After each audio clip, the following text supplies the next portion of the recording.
In this update, I'm going to be sharing with you about Gagina and Dimka, 3 building projects, and also our preparations for Mission Trip March, and lots more, so please stay tuned.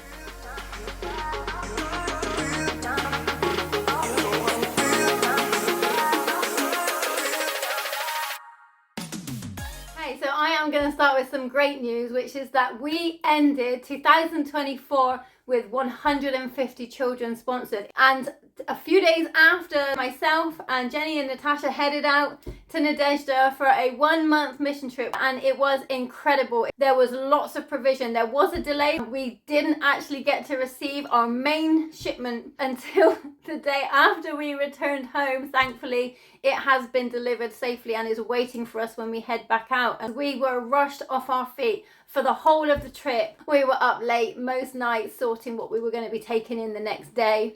Provision is currently flooding in. God is good, and it was an amazing trip. There was a couple of things that happened, one of which, for those of you that had been praying for Sister Dimka, the 63-year-old lady living at the cul-de-sac, struggling with an eating disorder, I do have the news, and I have already posted about this, so you might already know that she did pass away during Mission Trip January. Just reach out for information because I don't really want to go into it. It's going to make me cry. So Gagina is the lady that has been living for the last 6 months with a broken jaw. For those of you that have been following this story, you will know that we were fundraising for surgery for her. And she had been putting off surgery, not turning up to hospital appointments. I wasn't sure why. I thought maybe she was afraid because it is going to be painful. They're going to have to re-break her jaw. But actually it turns out that she is pregnant. So currently not in a position where she can have surgery. The good news is that baby Mircho, who was born 3 months premature, this is the baby that she gave birth to 7 months ago, is ready to come home from hospital. We have been working really hard to prepare her home.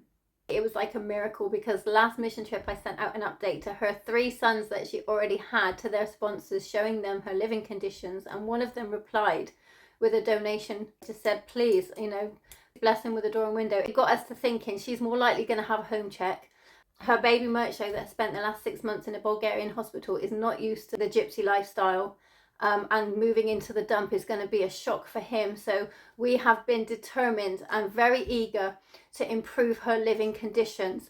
And so I'm going to quickly share with you how far we've got. We have been insulating the walls and we've put down floor. We have ordered a door and window. They haven't arrived yet, but they're coming. And we are hurrying this process as quickly as possible to prepare her home for the arrival of baby Mircho and the baby that she's going to deliver probably during our next mission trip.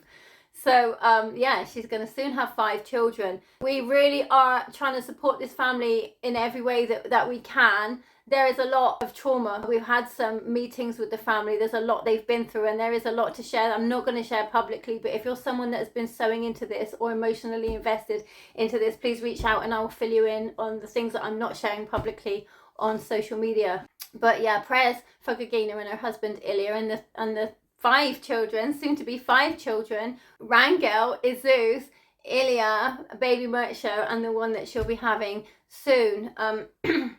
And please, if you feel led to contribute towards this project, mark your donation Gagina and Ilya's house. Apart from the donation that came in for the door and window and a few small donations that have come in whilst we were out there, we are covering the cost of this makeover out of general fund, and we are stretched in so many different directions at the moment because there's a lot to pay for. We are trying to do regular wood deliveries to 20 families down at the dump because the temperature this week is below -10 degrees, and so everyone is begging for wood, and so we are trying to keep up with that.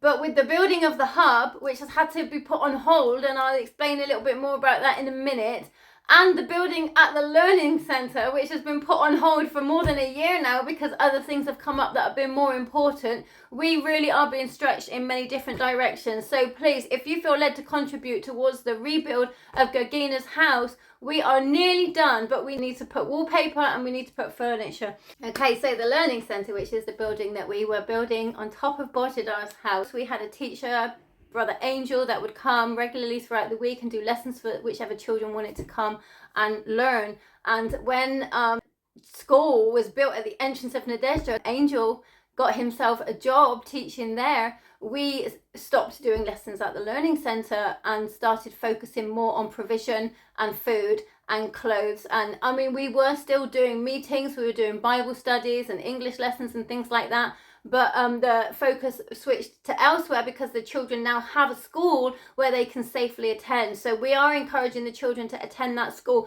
but the learning centre was half built and we kind of just left it for a little while because there was need elsewhere and our budget is limited. But we really feel that it is time to finish the learning centre. We would like to do creches there, workshops there, just like we have down at the hub. The learning centre is in the middle of the community and the hub is at the back of the community, down at the dump. So we have two locations where we can focus the same kind of things, but for whichever children live local to where we are serving from. So yeah, there is a lot of work to do. The other thing is that I need to share with you, friends, is that every morning we have to call a taxi to take us into Nadezhda, and we literally load it, stuff it full with the provision for that day, and it just seems like a waste of money doing this twice a day, every day, and when we have guests with us, multiple taxis.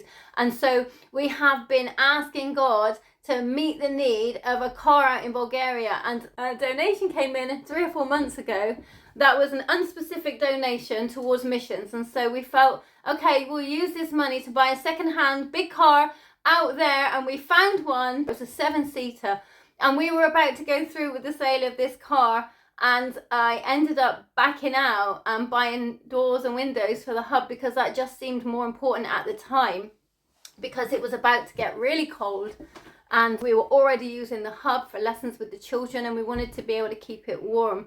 So we backed out of buying the car. Now, since then, I have personally received £500 in compensation for a flight that was delayed for 4 hours. So we have currently £500 towards a ministry car. If anybody feels led to help me with that, I would really love to start the next mission trip with a car, because since a video last week went viral on Instagram and has hit more than 2 million views, lots of people are reaching out to bless us with provision to take to Nadezhda. Very difficult to get a taxi to drive us into Nadezhda and pick us up from Nadezhda. It is a daily battle. You know, if anyone out there feels led to help us out with the cost of a car, it's going to make mission tripping a lot easier, but I'm not going to use money out of general fund. It has to be specific donations for the car.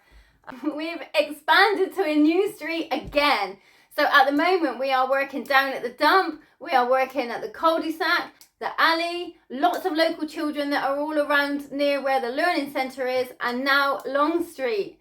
So this is the longest street in Nadezhda, and it's quite overwhelming, the amount of need there. So there are so many children that are waiting for sponsorship now. So friends, please reach out. So I've got 1 minute left in my phone memory, so I'm going to have to make this super quick. Mission Trip March is going to kick off on March the 15th, and we will be posting regular updates. I'm new to Instagram. I will for the next trip we're going live. And please be praying for us as we prepare. Reach out with any questions. If you want to learn about how to sponsor a child or want a link to our Amazon list, please again reach out. God bless you. Thank you for watching.